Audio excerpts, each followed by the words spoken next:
Okay, so digital transformation, obviously it's a big topic, but a lot of companies seem to be still sort of struggling to get the sort of brains around it, what they should be doing, how, when.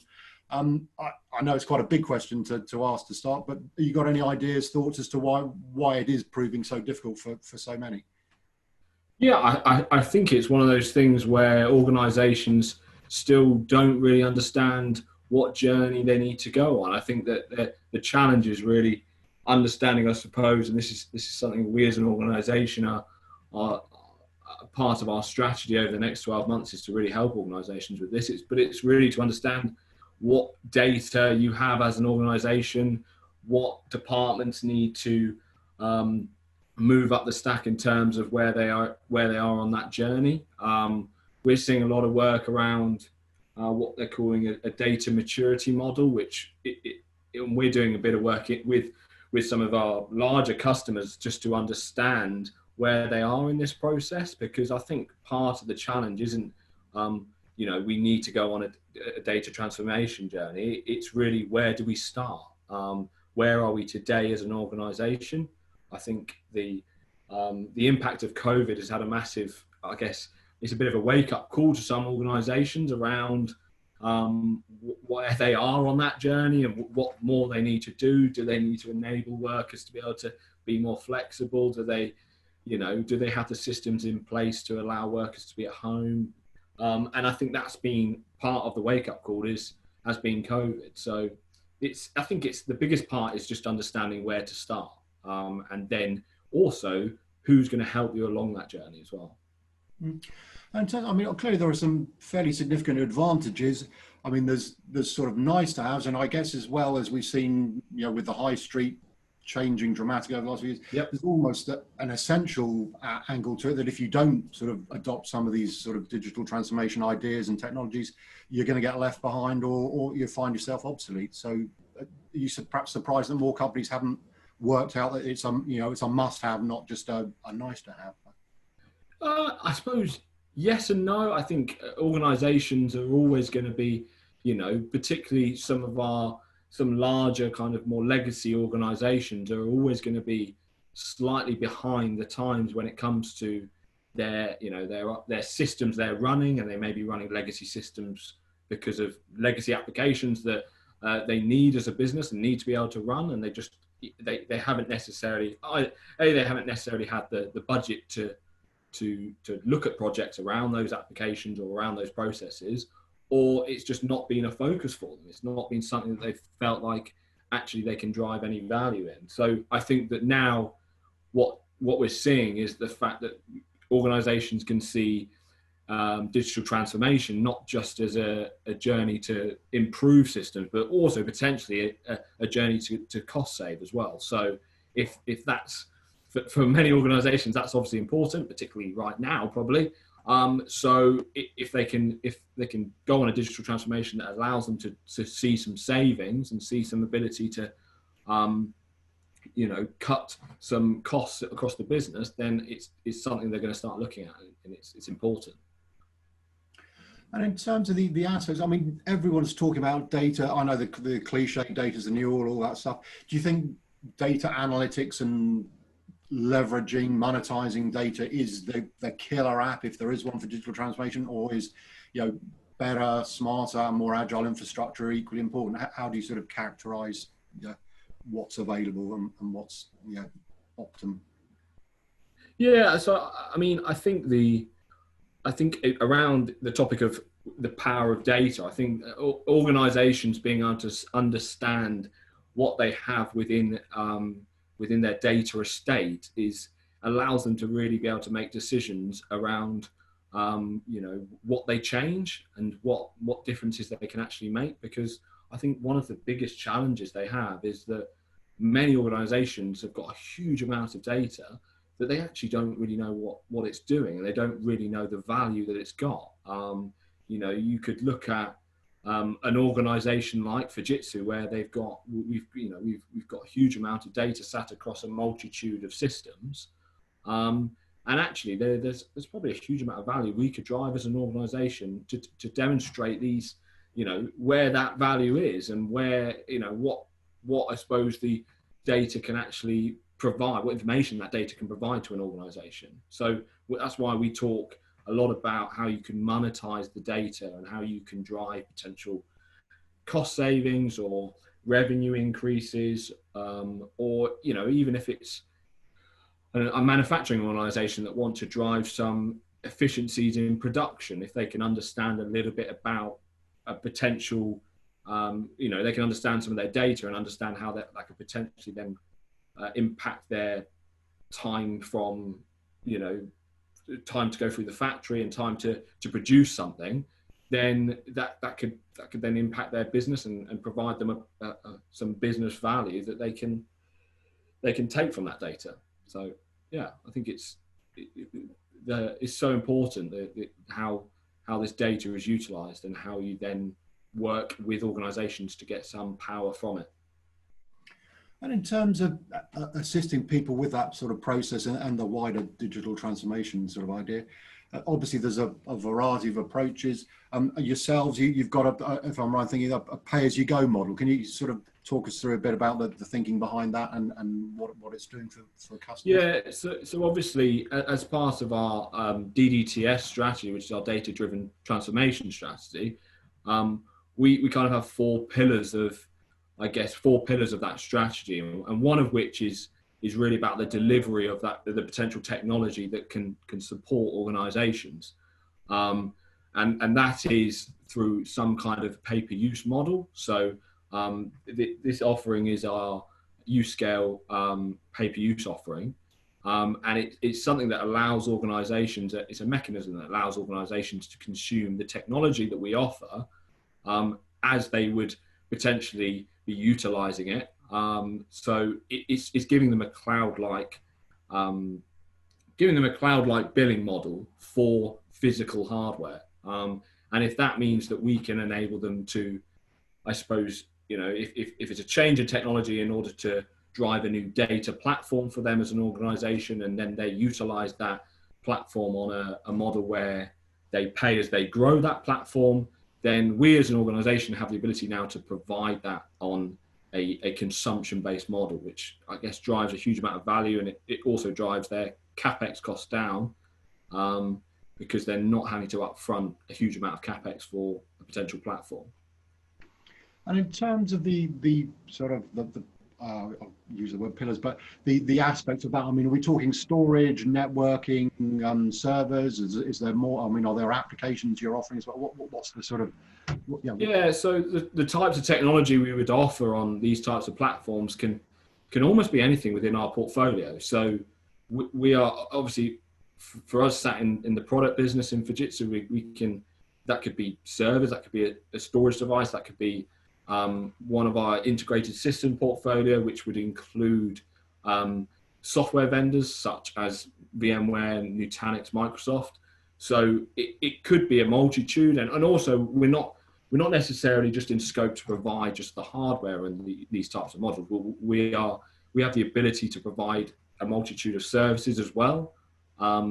It could be that it's a much longer contract that requires refresh cycles, etc., that we would then involve within these types of service models back to a customer. So what we're really trying to do is be able to wrap a huge amount of services around a potential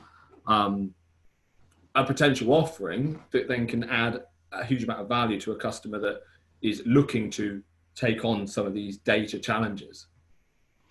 And in terms of that, I guess the customer, clearly you've got everyone from sort of, FTSE 100 companies all the way down to someone running a sort of, two-man band, needs a little bit of, compute power, whatever. So are you focusing this broadly, or is there a sweet spot that you're sort of looking to attract, or how's it going? So far as an organization, we've had a huge amount of success with service providers.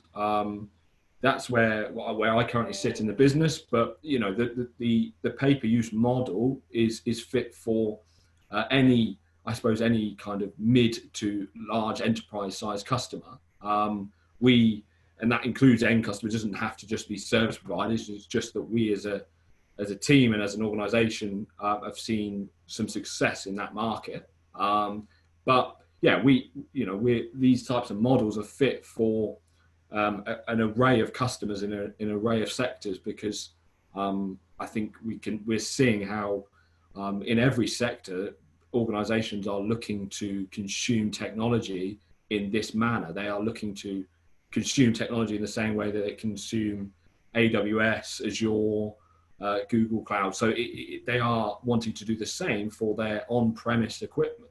And we now have a model that allows people to do that. And have you got any ideas as to how much of it people are using or accessing your sort of service to replace their existing, or are they accessing sort of new infrastructure that they wouldn't be able to afford? You know, have you got any idea of how that sort of split breaks down? Yeah, I suppose what we are seeing is that, you know, and I think this has been a trend for the last couple of years around how organizations are, they're reviewing their kind of cloud strategy and reviewing how they would potentially, you know, like to move potential workloads into AWS, and whether they're more efficient in the hyperscalers rather than running them on-premise equipment. But we are still seeing that trend where customers need on-premise and would require, whether it's on their actual customer site or whether it's in a co-location partner where they, you know, they house the equipment. That doesn't necessarily matter. But what we are seeing is most customers nowadays and most organizations have a hybrid approach to consuming technology. And what we are positioning ourselves as an organization is to be able to offer both those types of environments, or at least offer the expertise to consult on what the best kind of approach would be for an organization. And if that is to go and push everything into the hyperscalers, then we're willing to, as an organization, and although we're a product organization, to advise on those types of models. But I don't necessarily think it's always fit for all organizations, and we're still going to see organizations requiring on-premise equipment. And I think at the start of the conversation, you obviously mentioned the current situation we all find ourselves in. Have you found, I guess it's accelerating, you know, the situation is accelerating people's sort of need for different type of IT solutions. Is that what your experience, that people are knocking on the door saying, help, we've got, you know, 5,000 people all at home, what can you do for us? How do you sort of characterize what's going on at the moment? Yeah, I think we you know, we as an organization obviously saw the mad panic at the beginning of this of the pandemic back in March, where, you know, a huge amount of organizations were pushing staff to be working at home, and therefore needed to enable their workforces. So whether that was from, you know, providing laptops for staff, whether that was providing VDI kind of sessions and environments for customers and solutions in that space, I think, you know, what you didn't necessarily see was customers and organizations potentially going, we need to quickly change everything to be able to provide a solution very quickly, because there wasn't necessarily the time to do that. What it just did, it was just force the arm of people to just make do with whatever they could do, whether that was just buy loads of laptops and send them out to their staff. But it's now, on reflection of what's happened, where organizations are going, right, okay, we really need to think about, you know, we're going to have our staff at home for a long period now, or this is the new way, this is the new norm, as everyone, you know, that's the new saying, is that we now need to work out how best we can kind of facilitate that for the staff and organization. And I think that's where now we are seeing, you know, a huge amount of inquiries and getting involved in a number of projects to actually work out what the best approach is. So yeah. And on that note, I think your company in, you know, the headquarters, I guess, in Japan, they recently made quite a major announcement. I think the phrase is redefining working styles, I think was, you know, in the press release. And amongst other advantages was they were looking to, I think, shrink their office footprint, for example, by 50%. So that, presumably, that's a significant saving. So I know the IT industry has been hot desking for years and maybe leads the way in sort of flexible working. But do you see this as a sustainable approach, you know, hybrid model, working from home, going to the office occasionally? Or do you think as and when our leaders tell us all to go back in the office on August the 1st or whatever the date is, will obediently do that? Or do you think companies have worked out that, you know, hybrid working practices are here to stay?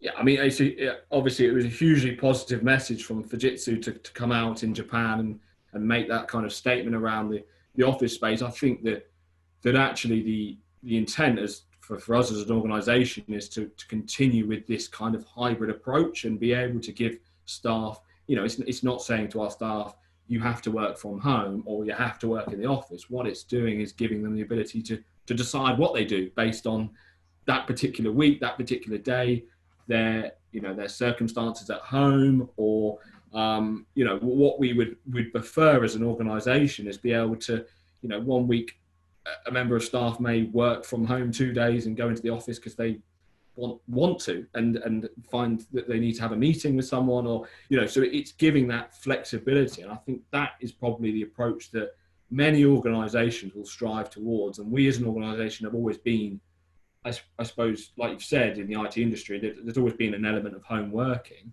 But what I think this now gives, and I've seen it now being, you know, I've been at home since March, and actually there's a certain element where on some weeks I'm like, I just want to go into the office and potentially meet up with other colleagues or just have a bit of time so I'm not getting blinded by the sunlight coming in, and actually, you know, be in an office environment, which sometimes can, you know, you can find yourself being, you know, I know that people have come out and said it's been more productive being at home, but actually there's a certain degree you probably might be more productive if you're doing a bit of both.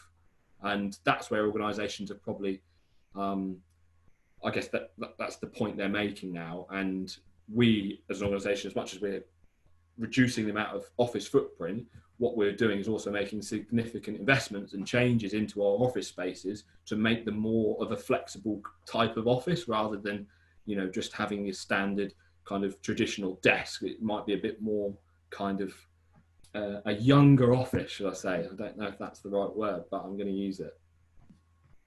And as we finish, I mean, with people wrestling with this sort of digital transformation thing, and I'd say in the current climate, are there any sort of key messages or ideas you think they should be aware of? You know, where do they start, I guess, you know, rather than panicking, as you say, which maybe happen to start with more longer term, what sort of strategic things do they need to look at as they're making decisions? Yeah, I think the biggest thing is, I guess you need to be working with an organisation that you can trust to take you on this journey, or at least work with you on this journey. I know digital transformation is such a big kind of thing, and it's a big buzzword, and there's so many different elements to it. It's not just IT. IT is a big part of it, but we have to remember it's not just about the IT.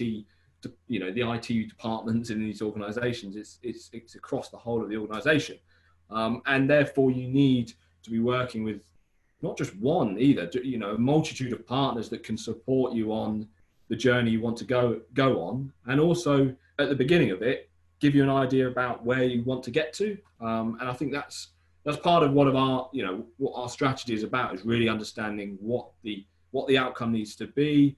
Then we talk about how we would potentially get an organisation to that outcome, that business outcome, what the technology needs to be, what the changes need to be, etc. So I think it's it's one of those things that it takes a large amount of trust with the organisation you might be working with, but also there's kind of an array of things you need to think about before you start to move on that journey. But most organisations are already on that journey, and they just need some support to kind of move them along. Okay, well, I mean, we covered a fair amount of ground there and had some great answers, so I appreciate your time. Thanks very much, Sam. Thank you. Cheers. Thank you.